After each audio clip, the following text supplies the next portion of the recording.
Micho es un programa que está destinado un poco a descubrirnos a nosotros como tabalos, como culturas ancestrales, como culturas que también heredamos parte de esa Europa, parte de ese mestizaje que cada uno de los pueblos tiene. Y en este carnaval he hecho un gran amigo, agradecerle, porque cada vez que está acá, pues nos tomamos un café o más de un café, pero se vuelve muy interesante los temas que topamos. Agradecer a los amigos que se comunican con nosotros, a los auspiciantes, a este espacio Peña Mauta. Su amigo Germán Buenala les da la bienvenida. Y la bienvenida respectiva para Ricard Lalander, un catedrático, un amigo, un compañero del proyecto, de la trayectoria del movimiento indígena, y ya entiendes cuando te digo compañero de esto. Quisiera que me permitas, antes de darte la palabra, leer algo de lo que conozco de lo que es Ricard Lalander.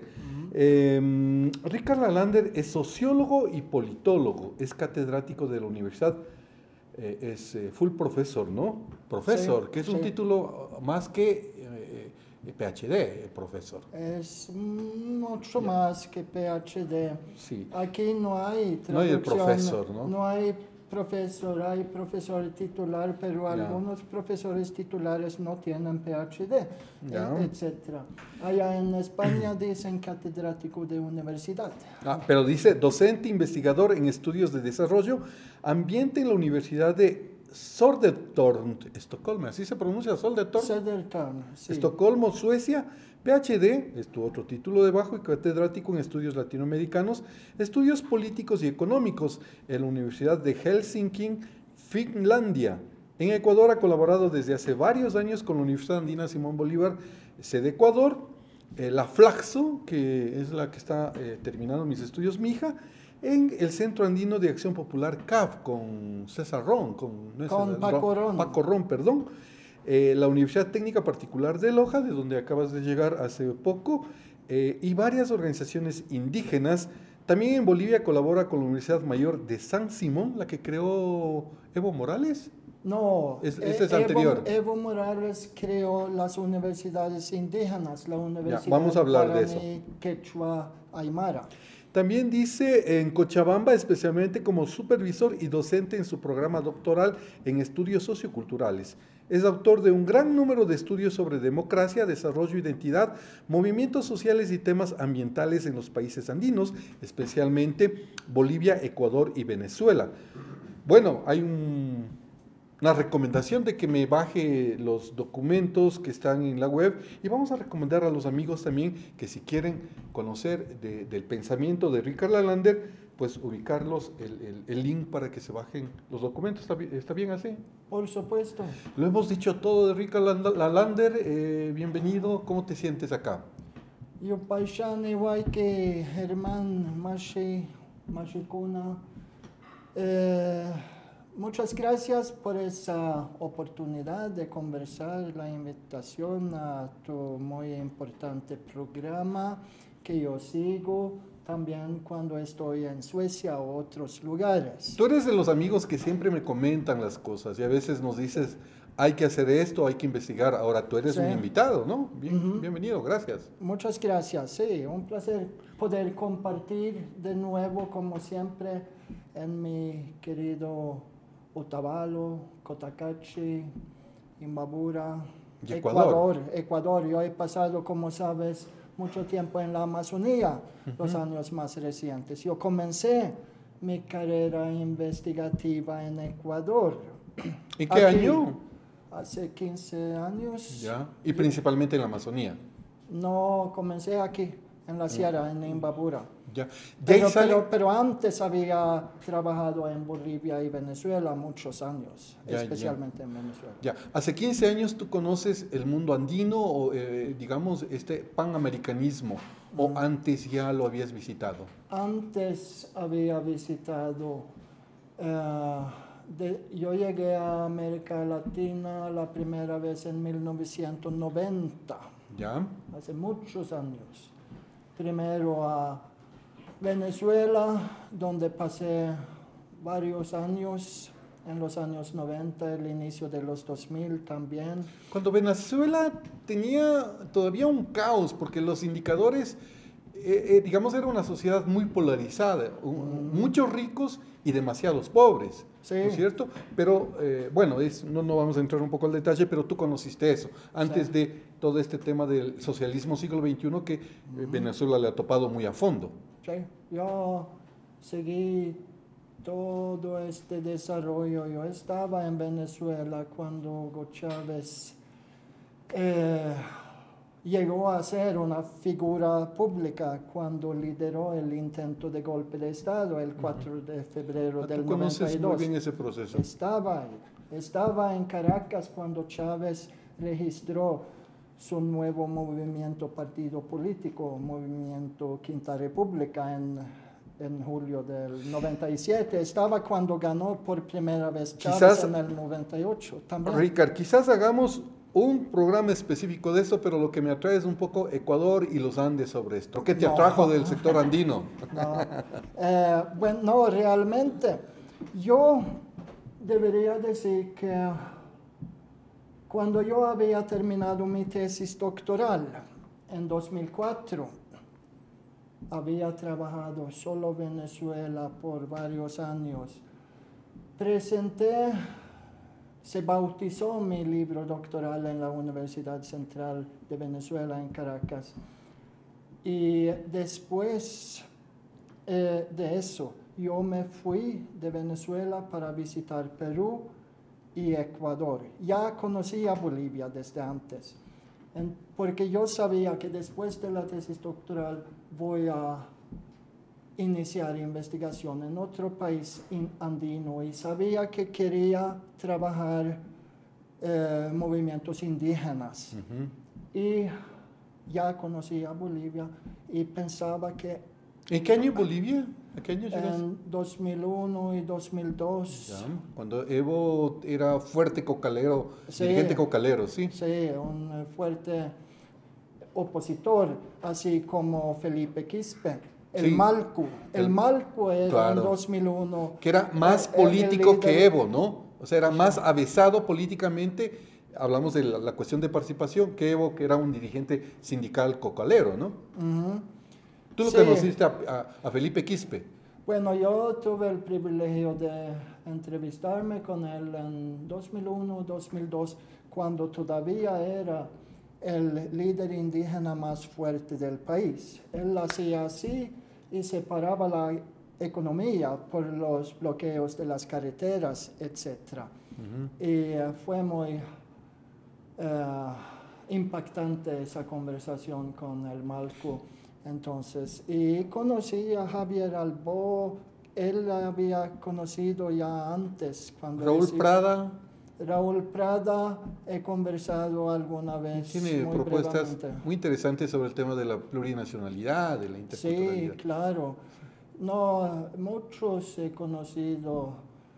David Choquehuanca, el Sí. otro Aymara que fue Canciller, ¿no? también David, Guanacuni, claro. también Fernando Guanacuni. Yo le conocí en Lima a Fernando Guanacuni cuando Y trabajaba él con ha Freddy Eller. escrito libros sobre interculturalidad, un poco, pero más que todo sobre vivir bien, buen vivir. ¿Tú crees que en el movimiento indígena boliviano influenció mucho el pensamiento de los Reinaga, primero Fausto, su padre, y luego Ramiro? Claro, por supuesto. ¿Por qué? Estamos hablando del indianismo, El indianismo. que es diferente al indigenismo. Obviamente. El indigenismo fue un proyecto de los no indígenas, Claro. de los liberales, Que nace en México, curas, en Pátzcuaro, en Perú. el primer congreso, ¿sí? Sí. Pero con fuerte influencia de lo que en Pero México... Fausto Reinaga sigue siendo una gran influencia. En los años 60 ya llegó la primera reacción fuerte contra la reforma, la revolución agraria del 52-53. Fausto Reinaga critica mucho el mariatiguismo de Mariátegui de Perú, que como el pensamiento andino, el pensamiento indígena originario, se lo quiere volver un pensamiento retocado de Marx, ¿no? La marxelización del pensamiento andino. Exactamente. Y Ramiro hace una recopilación histórica desde el punto de vista de los ancestros, digamos, desde el punto de vista propio, para decir, esta es nuestra verdadera historia, ¿no? Y quizás en lo que no coincide es un poco en la radicalización de decir, nosotros sí y los otros váyanse para afuera. Sí.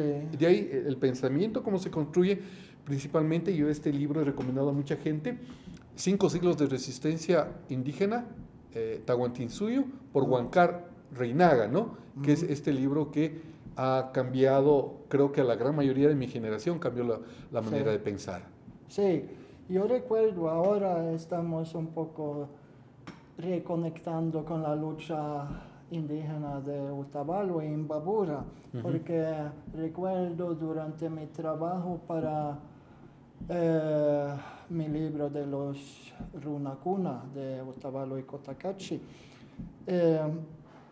escuché cómo ustedes se organizaron ya en los años 80 en pequeños talleres, círculos de estudio, y los intelectuales, los que habían estudiado, leían no solo Fausto Reinaga, pero o Mariátegui, también Eduardo Galeano. Está, por supuesto, fuerte influencia Sí. de Eduardo Galeano.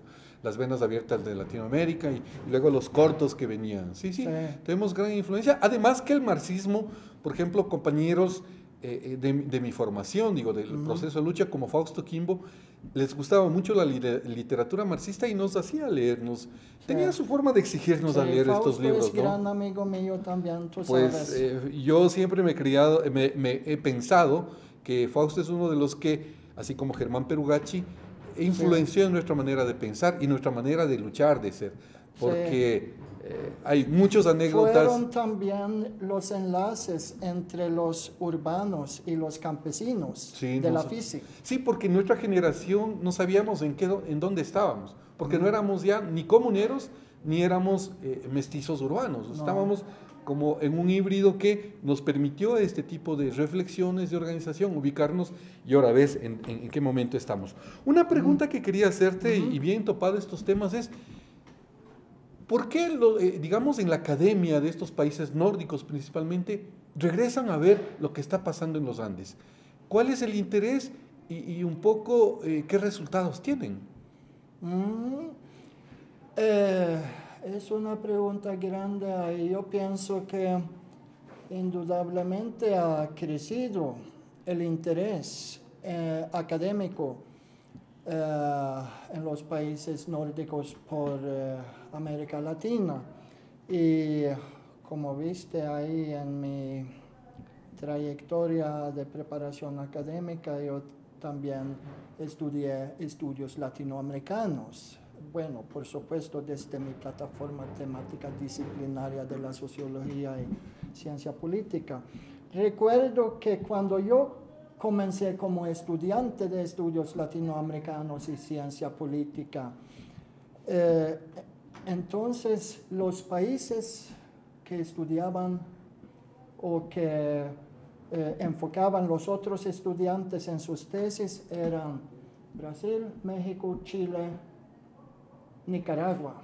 No existía Colombia, Perú, Ecuador, Bolivia, no existía. Venezuela, nada. Luego de 1998 explotó el interés en Venezuela y yo ya había trabajado 8 años este país.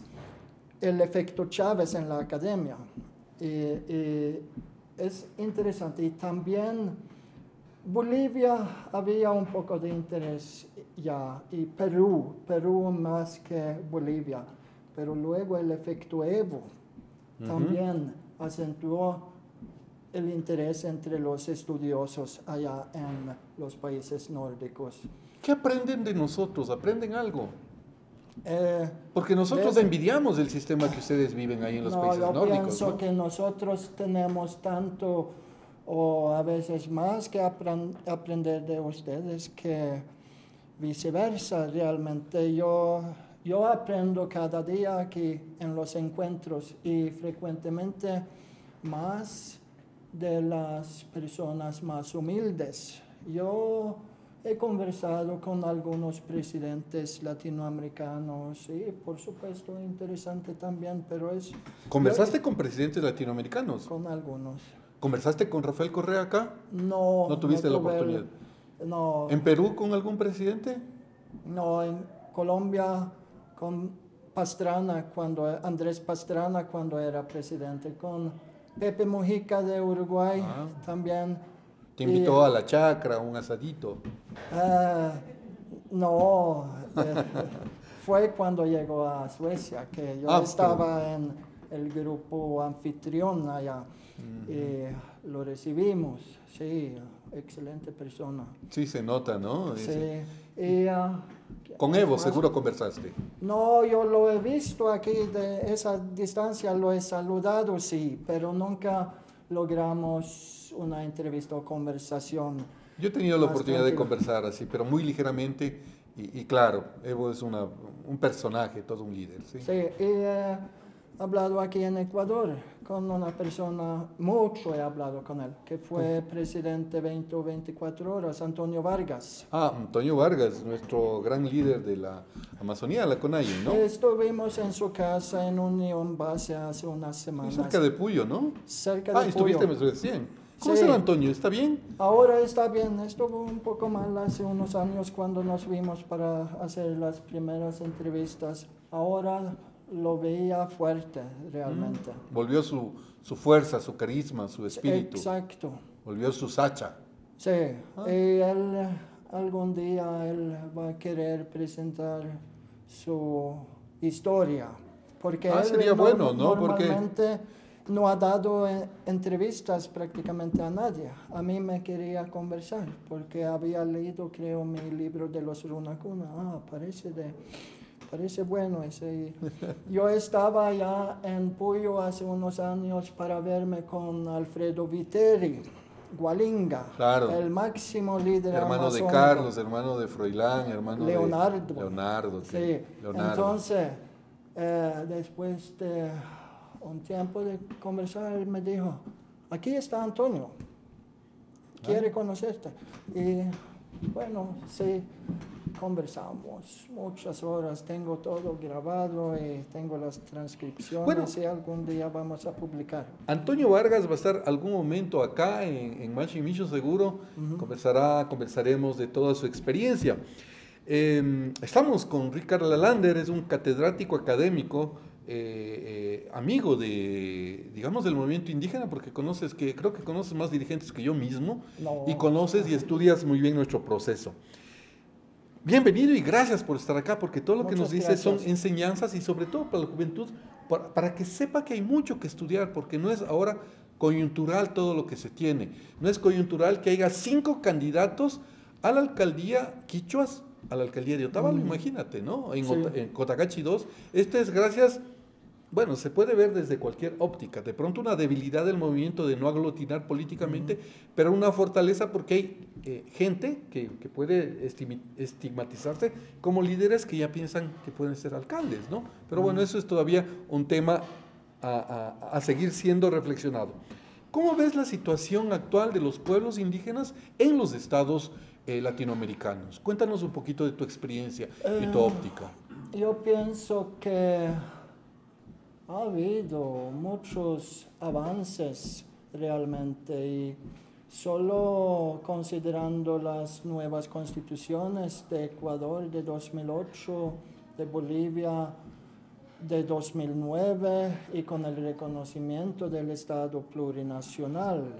Allá los pueblos indígenas ya tienen los instrumentos o armas para llevar a cabo para poder poner en práctica los valores y principios del Estado plurinacional, es decir, reconocer esta esfera paralela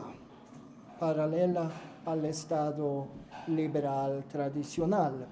Es un reconocimiento, pero hay divisiones, hay como diferentes opiniones o visiones de qué significa ese reconocimiento. Como te mencioné en Quito el otro día, hay una tendencia, una parte del liderazgo y también de los simpatizantes, miembros de los pueblos indígenas piensan que debería ser la responsabilidad del Estado de implementar la plurinacionalidad. Es decir, dicen, por ejemplo, bueno, solo han metido algunas palabras bonitas en el texto constitucional, pero no han implementado nada.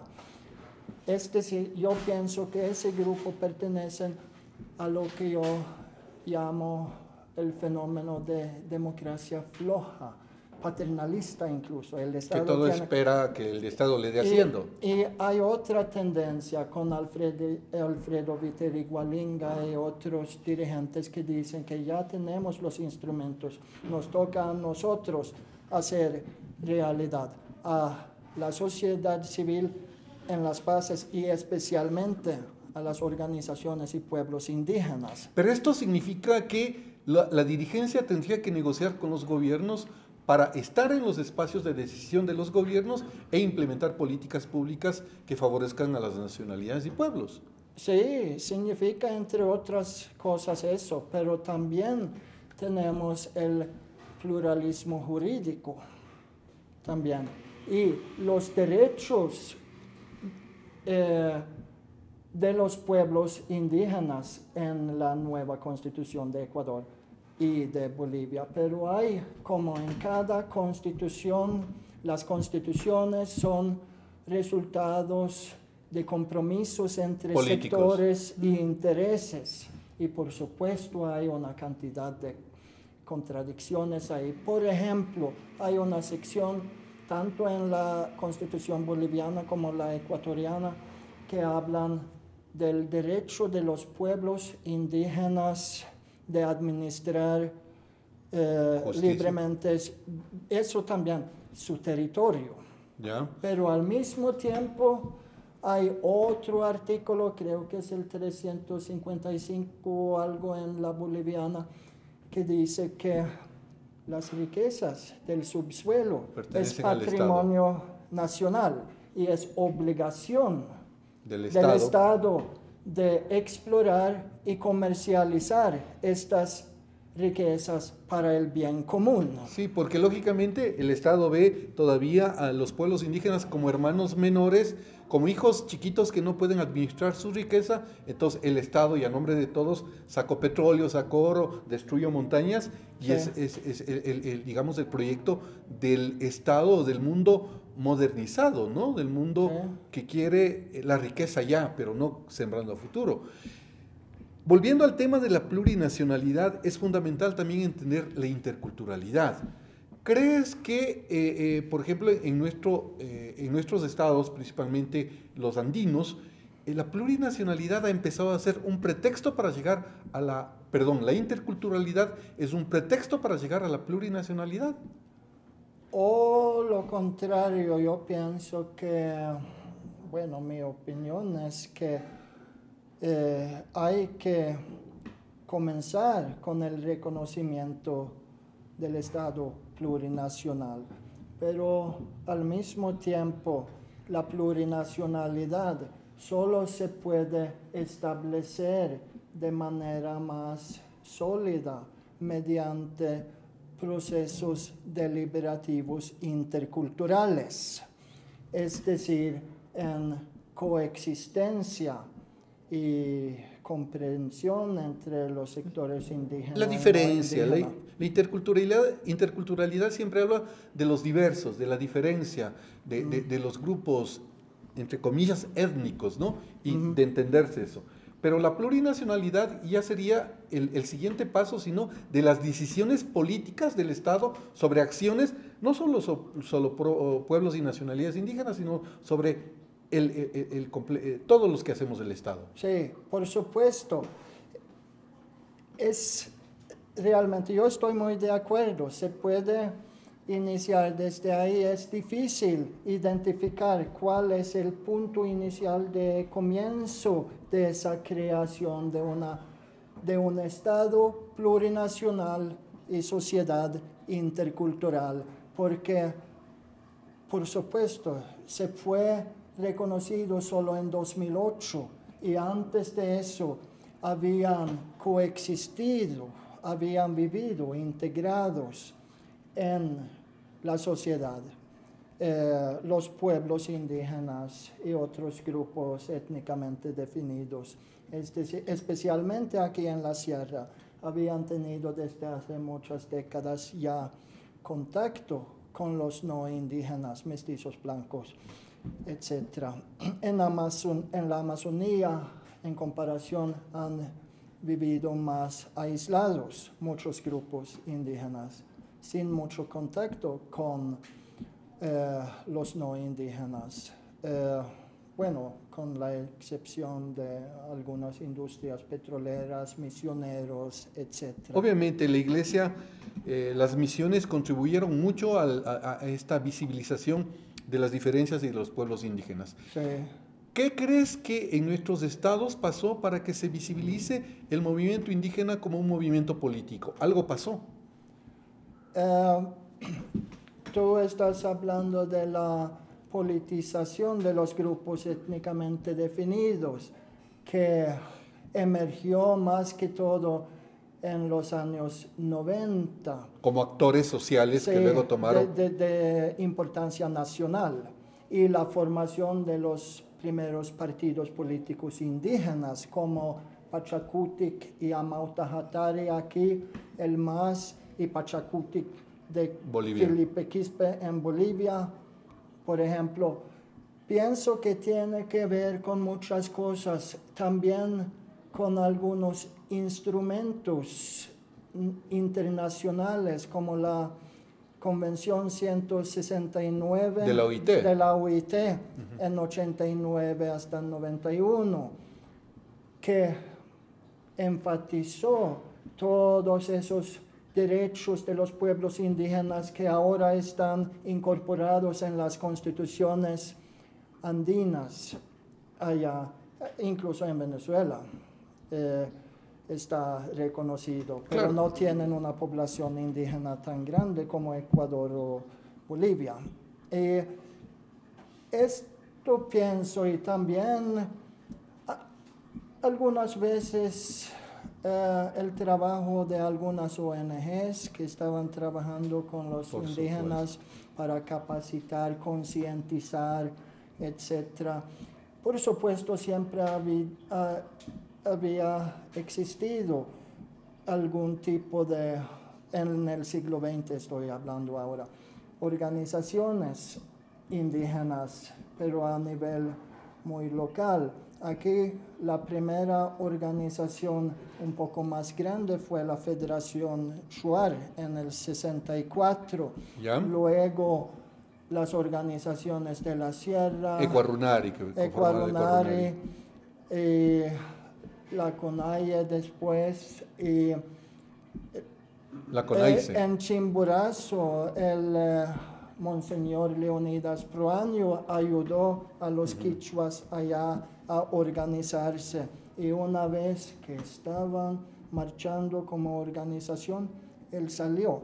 Es decir, no era un intento de controlar o cooptar. Bueno, bienvenidos a Mashin Mishu, y agradecer a Richard Lalander. Realmente estamos muy atentos a todo su palabra, su decir, que es del estudio que tú estás haciendo acá cada vez que nos visitas. Sin embargo, tengo una serie de temas que me gustaría tratar contigo. El tiempo en esto también, en las redes sociales, es, digamos, nuestro mayor enemigo. Sin embargo, no debemos olvidarnos, tratar de toparlo, de que tu experiencia al mirar cómo está el movimiento indígena acá en Ecuador y en Bolivia, porque pienso yo que acá en Ecuador, luego de tener un boom en los años 90, luego con Pachakutik lograr las primeras autoridades de pueblos y nacionalidades, dejamos de producir cuestiones para interpretar.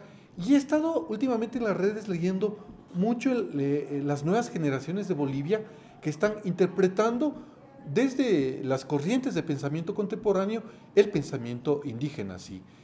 ¿Un poco nos puedes hablar de esto que está pasando a nivel de estos dos países principalmente?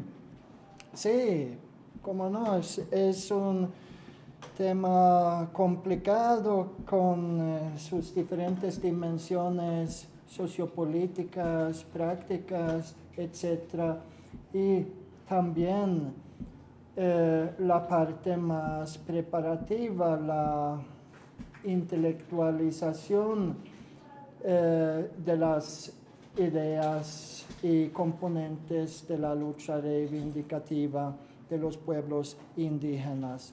Y cierto, en los años 90 hubo mucha atención académica por los avances políticos como actor social importante, incluso a nivel nacional, aquí en Ecuador, con las movilizaciones que incluso contribuyeron al derrocamiento de gobiernos. Sí. Y mucha atención tuvo también de los intelectuales, activistas y políticos mestizos. Los académicos. O no indígenas. Que regresaron a ver esto como una nueva fuerza social. Exactamente. Tanto en Bolivia, los ex-miristas, ¿conoces el MIR? Sí, el MIR, Movimiento de Izquierda Revolucionaria. Sí. Se unieron y apoyaron a los al tupacataristas. Sí, apoyaron al proyecto de Evo Morales allá, por lo menos el primer periodo. Luego se han retirado muchos de ellos. Y aquí también, y el caso de Pachakutik. Pachakutik es inicialmente formado como un movimiento político electoral intercultural. Está en sus primeros estatutos. Y se ejercía una interculturalidad práctica, sí. Porque sí había el ejercicio de, entre mestizos, organizaciones sociales, sí. Urbanas, campesinas, etcétera, con el pensamiento de los pueblos y nacionalidades. Exactamente, y en estos estatutos también se expresaba que la organización Pachakutik debería, antes de cada proceso electoral, medir las posibilidades en cada cantón o provincia para poder identificar las alianzas, las mejores alianzas existentes para tener allá. Éxito electoral, básicamente. Sí. Porque, ¿qué pasa si participas con un candidato propio y nunca ganas? Sí, o sea, hacer política es intentar llegar a los espacios de poder. Por otro lado, la CONAIE es una organización exclusivamente indígena de los pueblos y nacionalidades de Ecuador. Y esa politización llegó a ser un poco delicada y hubo muchas trampas en el camino allá. Las estructuras políticas tradicionales, la práctica clientelar y de corrupción también, que es general, no solamente para las organizaciones indígenas. Ocurrieron colores y colores, ¿no es cierto? Sí. Hubieron sectores y provincias donde Pachakutik pactó sin ninguna vergüenza con los socialcristianos, total de asumir un cargo un espacio de poder. ¿Sí? Sí. O sea, pero bueno, es una estrategia política, digamos. Claro, y todavía en las elecciones subnacionales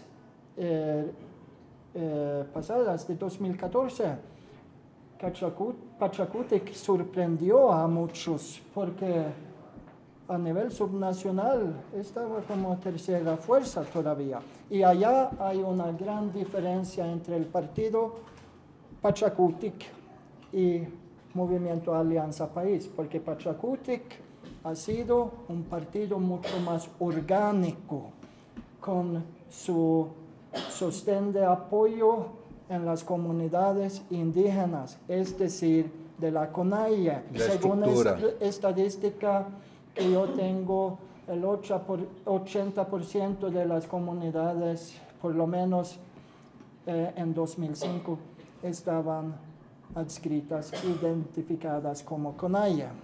Y es una ventaja de Pachakutik y también una ventaja que hace que Pachakutik para muchos otros partidos era un aliado atractivo.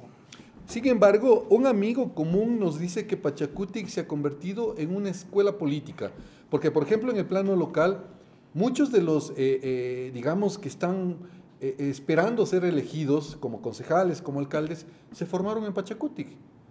Y eso indica lo que tú dices, ¿no? Este esfuerzo de los principios de juntar muchas fuerzas sociales para emprender este camino político. ¿Tú lo ves así, a ese nivel, Pachacutic todavía como una estructura que tiene futuro en el hacer político? Yo pienso que sí, podría recuperarse o recuperar alguna de la fuerza que tenía anteriormente. Llegaron incluso hasta el máximo nivel con la alianza de Lucio Gutiérrez, Claro. pero no fue muy duradero. Fue lo peor que pudo pasar a Pachacutic, Sí. realmente, ¿sí? Sí. Y desde ahí hubo una debacle y lo que pasa es que no hubo interpretación, o sea, no hubo una conexión entre las bases y la dirigencia que sí Claro. estaba muy metida con el gobierno de Lucio Gutiérrez, ¿no? Exactamente, allá está un obstáculo histórico del movimiento indígena en términos de politización, partidización, porque en las bases locales ha habido siempre un escepticismo hacia el nivel nacional e incluso provincial, porque el tema del liderazgo, de representación en los pueblos indígenas es complicado y hay que tener una relación muy cercana, es decir, la democracia local. La democracia comunitaria, dice, ¿no? Sí, sí, exactamente. Es decir, democracia comunitaria o máximo tal vez un cantón pequeño. Y eso, aún así, Evo Morales logró triunfar en Bolivia, a pesar de no tener Bolivia el movimiento indígena más fuerte del continente. El movimiento más fuerte era aquí. Claro. Y más que todo considerando la fortaleza de la CONAIE a nivel nacional. sin embargo, yo encuentro un pecado acá en el movimiento Pachacutic porque ideológicamente la gente que hemos cruzado, me incluyo porque yo fui dirigente, hoy milito pasivamente el movimiento Pachacutic porque creo todavía en sus principios. No hemos aportado para fortalecer la democracia y para que entiendan las nuevas generaciones. No hemos producido en materia intelectual, en materia política, para decir al país y decir a nuestra sociedad, pues este es el pensamiento propio de Pachacutic. Simplemente ya son pensamientos de líderes que surgen, digamos. ¿Le ves esto como un problema? De que no se produzca pensamiento, se lo explicite, se lo proponga. Sí, es un problema y también tiene que ver con lo que mencionamos anteriormente, que Pachacutic debe considerar las características contextuales en cada localidad y hay diferencias muy grandes entre la Amazonía y la Sierra. Mira, solo entre Cotacachi y Otavalo las diferencias son diferentes. Son muy diferentes, culturalmente, económicamente, políticamente, institucionalmente. el tejido social, todo es diferente. Y sin embargo estamos cerquita, ¿no? Y allá la mayoría de los indígenas viven en las comunidades. Obviamente. Mientras que hay muchísimos quichuas que viven en la zona urbana en Otavalo. Esto te digo porque básicamente también hemos estado atentos a lo que se produce en Bolivia. En Bolivia ya el grupo de intelectuales, nuevas generaciones de intelectuales de pueblos originarios, se dicen ahí, pues están haciendo su acercamiento, reinterpretando las corrientes de pensamiento y juntándoles con la corriente de pensamiento del indianismo. Sí. Un poco, ¿cómo lo ves esto? Yo pienso que esto se ha redespertado desde hace algunos años, más que todo entre los intelectuales aymaras, bajo el liderazgo de personas como el historiador aymara Pedro Portugal, que formaba parte del grupo alrededor de Fausto Reynaga. Ya, es discípulo de Sí, Fausto. sí, y están reinterpretando esas teorías, filosofías andinas, indígenas. Ahora salió un bonito libro grueso de Pedro Portugal y otro, un joven intelectual aymara. Ahí yo lo tengo en PDF que te puedo enviar luego. Por favor, me envías esto, se un compromiso. Llama el indianismo catarista de Bolivia o algo así. ¿Ya? Y es muy interesante ahí ver los contrastes de interpretaciones de los dos autores, uno de la nueva generación, Carlos Macasaya o algo se llama, y Pedro Portugal, un veterano ya con cierta edad. Y es muy interesante y pienso que hay más debate crítico de los intelectuales indígenas en Bolivia que en Ecuador, comparando con Ecuador. En Ecuador hasta mediados de los años 90 existía hubo mucho eso, más sí. aquí. Ahora se publicaron libros. nos hemos vuelto vagos, ya no pensamos nada. Queremos llegar solo al poder. Son tus palabras.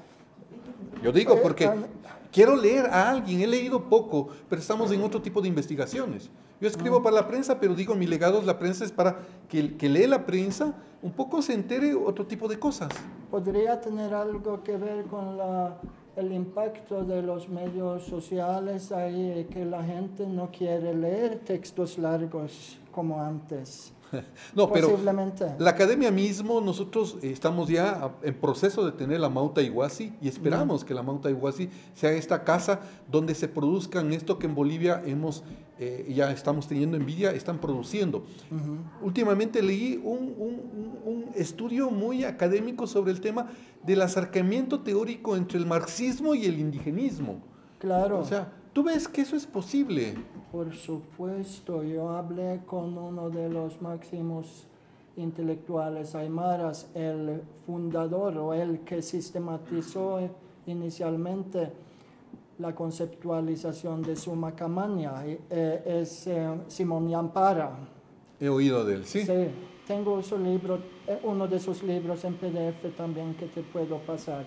Entonces, él me dijo que ya al final de los años 70, él era parte de la primera generación de aymaras, los grupos alrededor de Reinaga y todo, que tuvo la posibilidad de estudiar en la universidad.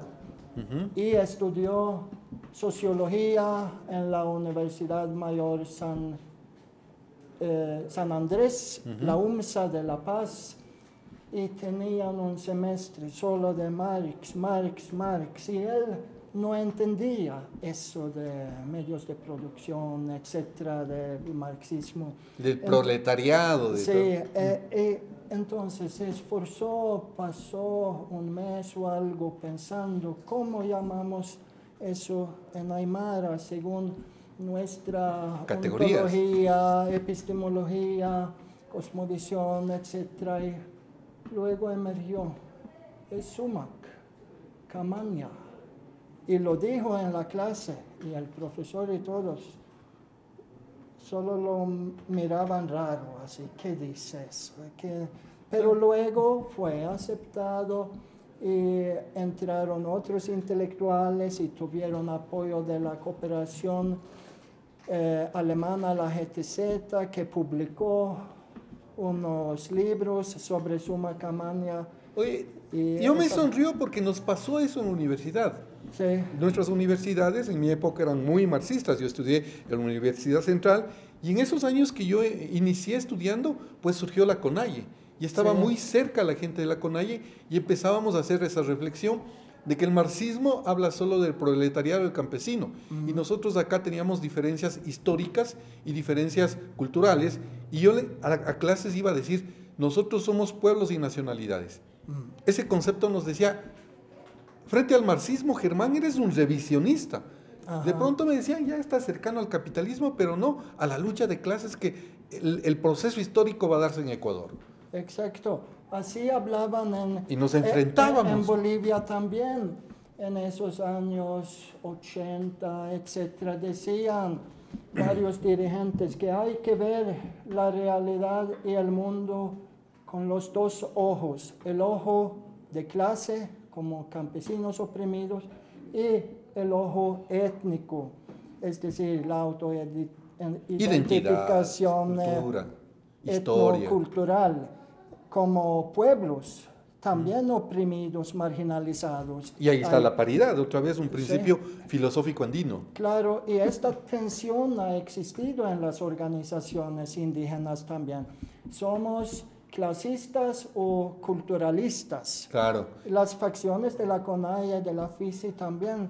Claro. Y de es la pelea acá Pachacuti también. Fenocin Conaye, básicamente También. eso, clasista Fenocin, Conaye un poco más histórica y cultural. Es la simplificación, porque si tú miras la UNORCAC, Claro, por el ejemplo, UNORCAC sobrepasa, es más, Y es en su la- forma es más conaísta que pertenecer a las bases de la Fenocin, pero en fin, la Fenocin como actúa es más clasista. pero tiene indígena en sus siglas.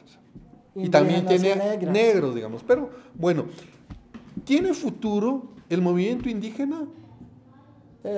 Yo pienso que sí, pero también considerando la evolución histórica reciente con la modernización, urbanización, la mayoría de los indígenas viven en las ciudades, ahora tiene que ser intercultural. Y hay que decir también que hay desde hace mucho tiempo entre los académicos también un romanticismo que persiste todavía para algunos del noble salvaje, etc.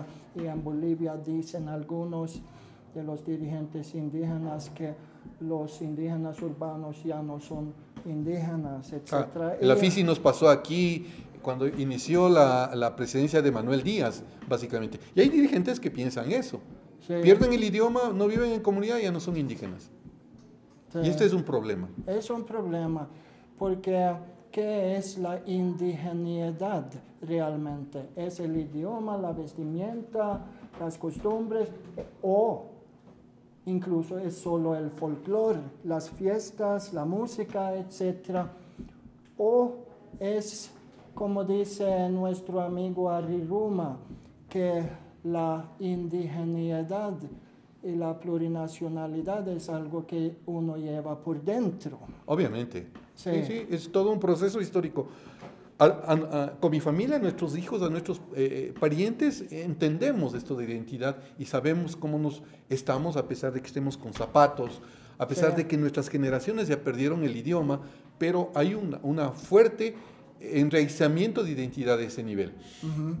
Es necesario también entender que muchos desde este sectarismo quieren llegar a ser autoridades locales. Ujú. Se resuelve el caso, digamos, se resuelve el problema del tema indígena llegando a ser alcalde, prefecto, concejal. Se resuelve. Podría ser, depende de muchos factores, por ejemplo, la proporción indígena, no indígena de la población del cantón, porque es más fácil gobernar como alcalde en un cantón como Guamote, con 95% de indígenas, quichuas, claro. que en Otavalo, donde hay oficialmente 61%, creo. 50-50 creo que estamos así, sí, no, más fácil. pero donde también hay un sector indígena urbano. También. ¿Qué es la indigeneidad? Hay que tener la conexión con la comunidad del lugar de origen. ¿Cómo manejar eso? Es posible porque es como una identidad flotante realmente que uno tiene siempre el lugar de origen. Yo hablé mucho sobre ese tema con Leonardo Viteri y él es de Sarayaco, el lugar más emblemático de la Amazonía, de la resistencia indígena. Hay muchas cosas que se Sí. puede decir de ese nivel. Sí. Ricard, contigo podemos seguir hablando y hablando y así han sido nuestros cafés. Espero que la próxima vez sigamos con nuestra amistad. Queda el compromiso de que me vas a enviar algunos documentos que no tengo. Gracias por los que me envías. Siempre que tú tienes algo y también me participas, yo suelo pasar a gente que también estudia el tema, ¿no? La divulgación de ideas, la capacitación, concientización, de compartir y aportar cada uno. Yo aprendo muchísimo también. En esta conversación me surgen ideas nuevas interpretaciones. Saludos a Magnus, que vino el anterior viaje contigo. A Magnus Lemke. Sí, saludos, claro. que también tuve una entrevista con él y un poco estaba muy atento a lo que estaba pasando acá. Para terminar, porque como te digo, es muy interesante, pero queremos conocer un poco un jueguito de la otra parte de Ricard, que nos cuente su experiencia acá. Yo te digo una cosa y en breves conceptos, respóndenos las inquietudes que tengo yo frente a acá, por decirte algo. Tú ya conoces muy bien esta parte de Ecuador. ¿Cuál es la comida que más te gusta? La de acá, pero. Tilapia. La tilapia te gusta mucho. Sí.